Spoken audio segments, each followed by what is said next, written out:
Que veut la Russie de Vladimir Poutine? Moi, je crois que la réponse est simple. Ça tient en une phrase. La Russie de Vladimir Poutine aspire à être reconnue comme une grande puissance par tout le monde. Alors, elle en a déjà certains attributs.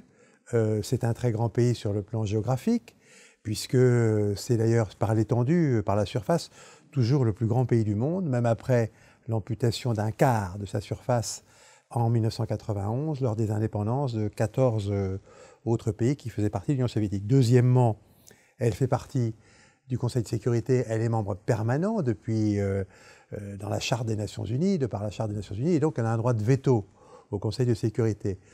Puis troisièmement, elle a un stock d'armes nucléaires et de vecteurs balistiques très important, le deuxième du monde, puisqu'elle est l'État successeur de l'Union soviétique et qu'on s'était forcé, au moment de l'éclatement, de l'aider à récupérer ce qu'il y avait en Ukraine et au Kazakhstan. Donc de ces trois points de vue, elle a des attributs de grande puissance. Mais c'est vrai aussi que sa faiblesse économique a fait que cette puissance a été mise en question.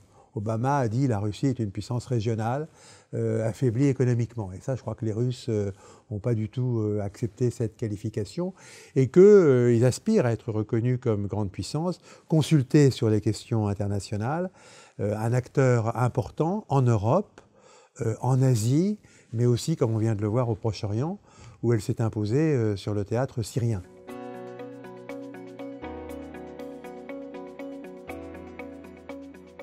Moi, je crois que la Russie d'aujourd'hui est assez stable. Certains seront peut-être d'un avis différent.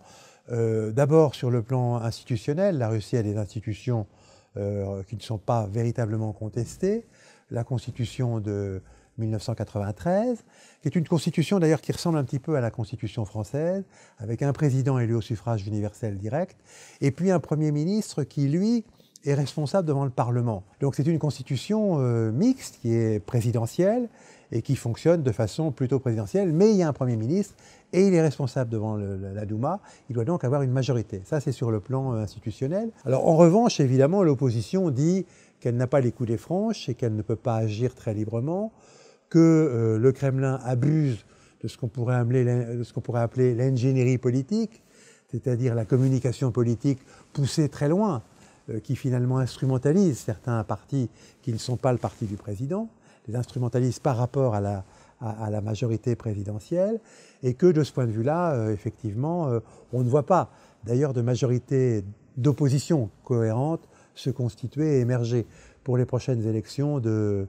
2018. On verra bien si Vladimir Poutine est candidat et quels sont les candidats d'opposition. Il est probable qu'il y en aura d'ailleurs plusieurs, de façon à rendre encore plus évidente la réélection de Vladimir Poutine. Sur le plan économique, la situation est peut-être plus difficile parce que la Russie a dû subir quelque chose qui n'était pas du tout dans ses prévisions, dans les prévisions de personne d'ailleurs, qui a été la baisse drastique du prix du pétrole. Le pétrole était à 140 $ et tout d'un coup il est tombé, enfin en quelques temps, en quelques mois, à 30 $ le baril. Et évidemment, comme il s'agit de la ressource principale pour le budget de la Fédération russe et pour les exportations, ça a porté un coup très sévère à la Russie.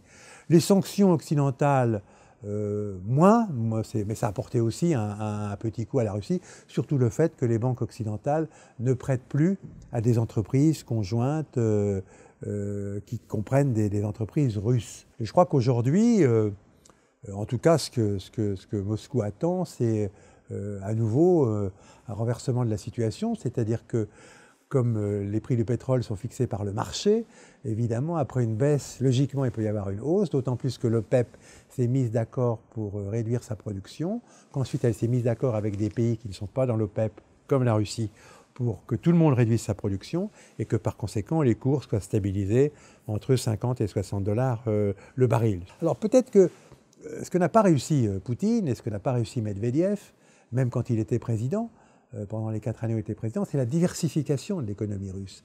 Et dans le fond, après 16 ans, l'économie russe est toujours aussi dépendante des hydrocarbures, ce qui est une faiblesse, on l'a bien vu, puisque les hydrocarbures, bien sûr, peuvent avoir un cours élevé, mais peuvent avoir aussi un cours très bas. Et puis, effectivement, pour avoir une économie compétitive, il faut avoir une économie diversifiée.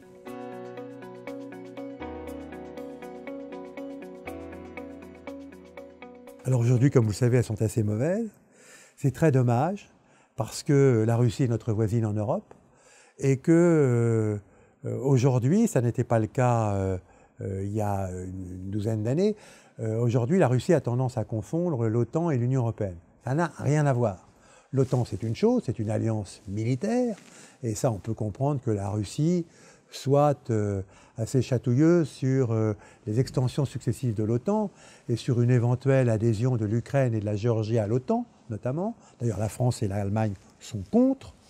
Mais pour ce qui est de l'Union européenne, on a toujours imaginé, en tout cas pour notre part, une collaboration, une coopération entre l'Union européenne et la Russie.